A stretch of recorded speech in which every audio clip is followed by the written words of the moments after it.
All right, that was Kendrick Lamar, Mr. Morale, and the Big Steppers. On one listen, this is my very first listen.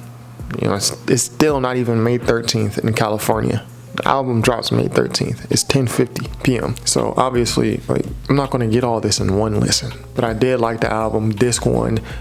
I like how that started off. It started off like a little unpredictable. I wasn't sure what to expect. You had track number 1, United in Grief. That went into N95, then Worldwide Steppers, and then Die Hard, and then Father Time. It was a lot of different looks, especially production-wise. Not only just in those first couple songs, but throughout the whole album. Now, I will say that I know there are going to be a lot of people who don't favor this album because it's not in the same vein as the other Kendrick albums. Other Kendrick albums, Section 80, Damn, To Pimp a Butterfly, Good Kid, Mad City. These were all albums with, I wouldn't say straightforward themes, but the theme was there. Even To Pimp a Butterfly, that wasn't a straightforward theme, but they had like the poem at the end of each song to where you knew there was something going on, but you just had to connect the pieces. This album didn't like that. This album at times just feels like a compilation of songs. There's some random stuff going on here, like the Kodak Black. I still don't understand how Kodak Black ties into this album. He's on like 3 songs. He only raps on 1 song, but he's on like 3 songs, and he's mentioned like in another song or 2. Like 4 out of the 18 songs, which is like almost a 4th or 5th of the album, makes some reference to Kodak Black, which I don't understand. Maybe there's something about Kodak Black being fresh out of prison or something that connects to the overall theme of the album. Because in the end, it seems like Kendrick Lamar's freed himself. But I'll say this album is like heavy with stressed grief from the argument on track number, what was that, 6, We Cry Together? Excuse me, track number 8 on Disc 1. We Cry Together, from, you know, that argument there to Crown, where Kendrick is like seeming to like, you know, in the hook or in the theme of Crown, he's saying you can't please everybody, you can't please everybody. It's like he's saying it over and over to try to convince himself so he doesn't feel guilty about not being able to give everybody money or please everyone. There is Silent Hill, but you may lose track of how stressed he was talking about he was on that song, because Kodak Black comes like with a 20-30 plus bar verse that has really nothing to do with what Kendrick was talking about. But stress on that song. Track number 6 is talking about sexual abuse. Track number 6 is Auntie Diaries on Disc 2. Again, stress, guilt. He was using this word, but he knew somebody who would be offended by it, but now he's judging himself. It's a lot to unpack in that song that I still haven't unpacked yet, but I got the gist.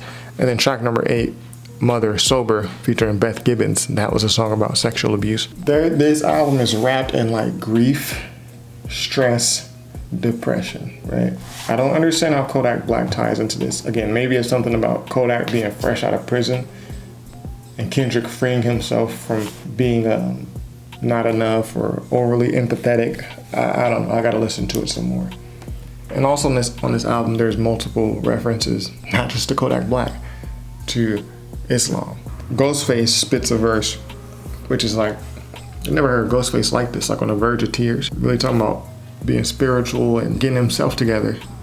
That was very interesting to hear. And it kind of ties into what Kendrick's talking about. Like that Ghostface killer, it's like Ghostface heard the whole album. The whole album then made that verse, because it fits right in with this album. Track number 5 on Disc 1, Father Time. Kendrick talking about having daddy issues, which resulted in ego, pride, not being able to allow himself to be sensitive, etc. And I also want to say Worldwide Steppers had some of that grief, some of that stress. But anyways, there's references to Islam, fasting, spiritual, choosing self. So there's like that bit of conflict, like the guilt of not being able to please everyone, or guilt of past things he's done, past things he said, past things he should have done. But then there also is that freeing aspect, like, I chose me, like the outro, I chose me. Like, I'm sorry, like I chose, counseling and to get through this and my family. So I do think there's a theme here. I think it's less explicit. And maybe Kendrick is not trying so hard, like to hammer this theme in. To Pimp a Butterfly, Kendrick hammered that theme in. There's like a poem at the end of every song, which personally cool, but to me I didn't like that because when you listen to these songs on To Pimp a Butterfly or randomly, that poem is, I skip that part if I'm not listening to the whole album front to back. So anyways, I know a lot of people aren't gonna like this album. I can say that just on one listen because I know how a lot of these Kendrick fans are nowadays. But me, I like that Kendrick didn't need to be I feel like that he didn't feel the need to be overly complex. Because when you release these type of albums, I feel like To Pimp a Butterfly, he found like the perfect medium. And I feel like on Damn, that album almost on the verge of like, we're trying to force a theme that's not there. To me, that's how I felt, even though I like some of those songs. And I like the album overall. I went to the Damn tour in Vegas, T-Mobile Arena. I like that this felt effortless. I like that Kendrick kind of put the songs first and the song structure. Songs like Die Hard, I like that song here, those first couple songs, even in 95. I like that the music is first. He didn't feel the need, like, you ever watch a Key and Peele, or Key and Peele, however you say it, movie? It's like, there's a way to be deep in a movie, like a Pulp Fiction or what have you. But the Key and Peele movies are like, it's like overly deep. I'm just glad Kendrick didn't go that direction. This feels effortless, feels like he's not trying too hard to force something that's not there. It really feels like he hasn't been listening to anything people have been saying. Otherwise, he probably would have succumbed to that pressure to try to do that. This Mr. Morale and the Big Steppers album is good. It doesn't have to be amazing. And this is on one listen, so take it with a grain of salt. It doesn't have to be amazing. It doesn't have to be deep, and it's deep in some parts. It doesn't have to be overly deep with a theme and this and that. You can play it frontwards, you can play it backwards, you can play it sideways.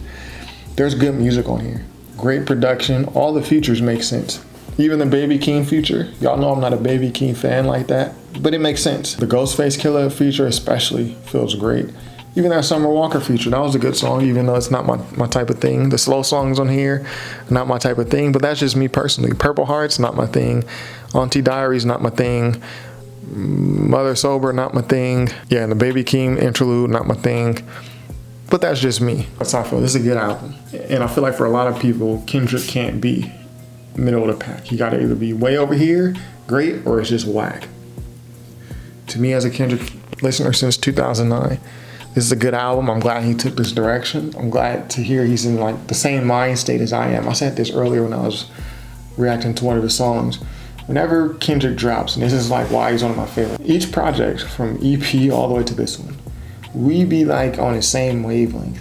Like when he did To Pimp a Butterfly, I was also on my pro-black thing. Like right before that dropped, then he drops the album, pro-black, leaning album. I'm like, yo, we on the same type deal. When he did Cut You Off, like EP OD era, I was also on that type of thing. Like, yo, I'm cutting, it don't matter if you family, bro. Like, I'm not trying to feel that negative energy type deal.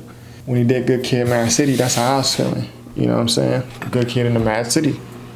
And with this one, when he's talking about, cancel culture and people being scared to say things, fake woke and fake deep, like, bro, like, this is like what I've been on like the past year or two. So it's good to hear that we're still on similar wave patterns. So anyway, I say all that to say, Mr. Morale and the Big Steppers, good album. I still need to listen to it again. But if I had to rate this album on one listen, which I do not like doing because you just can't do that.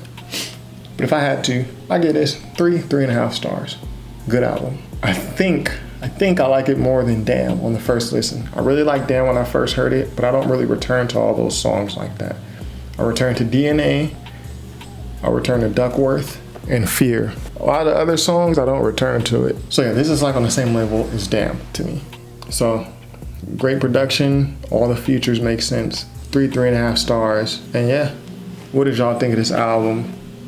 I think I can already gauge how people are going to view this album just based on what like Kendrick's newer fans say about his other albums. I can kind of think how they're, because this is a little different than the other ones. So anyways, be sure to subscribe if you have not already. This is top5rapwebsite.com. Peace.